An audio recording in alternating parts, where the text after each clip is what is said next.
I am returning from Elk Meadows and Elk Meadows Shelter, and I have my assessment of the trail as I descend. Well, it's still fresh in my noggin. So to me, the highlight of this whole hike is in the first half. It's Newton Creek and also Clark Creek, but I'd say Newton first, Clark second. I think those are the best parts of this hike, candidly. To me, it actually begs the question if it's even worth taking the risk of crossing Newton Creek and going up to Elk Meadows. So you got to go over the log. There's a little bit of danger in that as far as crossing Newton Creek. That next section is where most of the elevation is. It's an alpine switchback forest. Keeping it real, candidly, it's a pretty generic section. I wouldn't say there's anything particularly stunning about it. It's kind of a, I'll put it this way, it's a Control-C, Control-V version of the rest of Mount Hood Wilderness and Mount Hood National Forest. So that's not really where the payoff is. You get up to the Elk Meadow Loop. Here's a tip, by the way, do not go either direction on the loop. There's a central path just to the left of that tree with the sign. It takes you a straight shot right to the meadow, and a footpath takes you to the shelter. The shelter itself is a bit dilapidated. I didn't find it particularly noteworthy. Granted, I'm a bit spoiled because I live in Central Oregon, and we have a lot of the classic rustic log cabin style shelters for our winter snow play. So comparing it to one of those, it's not even in the same ballpark, but not the same league.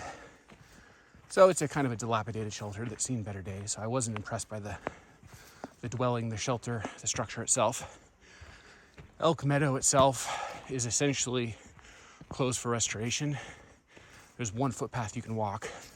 Beyond that, they don't really want you trancing around on it, which I fully appreciate. I wouldn't say there's anything particularly stunning about the Elk Meadow.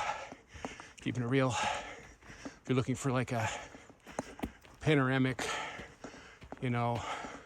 cornucopia of color, that's not that kind of meadow. I would much prefer like a Canyon Creek meadow or something like that. Farther south, near Three Finger Jack. So I didn't find anything particularly special about the structure. Didn't find anything particularly special about Elk Meadows. Now, probably the best part is standing at the shelter and getting a good view of Hood.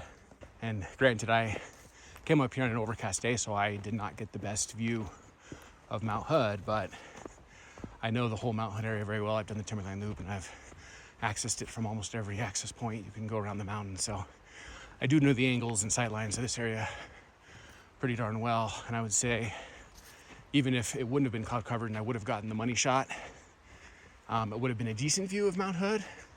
Definitely not a top 5 or a top 10 view of Mount Hood going around Timberline Loop, candidly. So for that reason, my honest assessment, keeping it real, is that I don't know think the juice is worth the squeeze of crossing Newton Creek and going up the Alpine Switchbacks, going through the Elk Meadow, going to the shelter.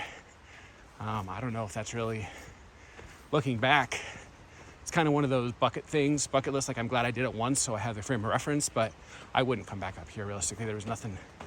Once you cross Newton Creek, which is really the single most dangerous part of this whole hike, then there's really no big payoff, in my opinion, on the backside, even with the good mountain view. So my recommendation would be you stop on the west side of Newton Creek and don't even cross it.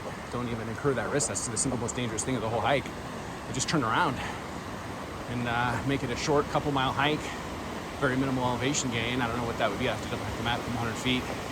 And you get the beauty of Newton Creek and the beauty of our friend Clark Creek, speak of the devil, but without much of the elevation and without having to cross a creek that can always be dangerous. And I'll just turn this into a glorified leg stretcher.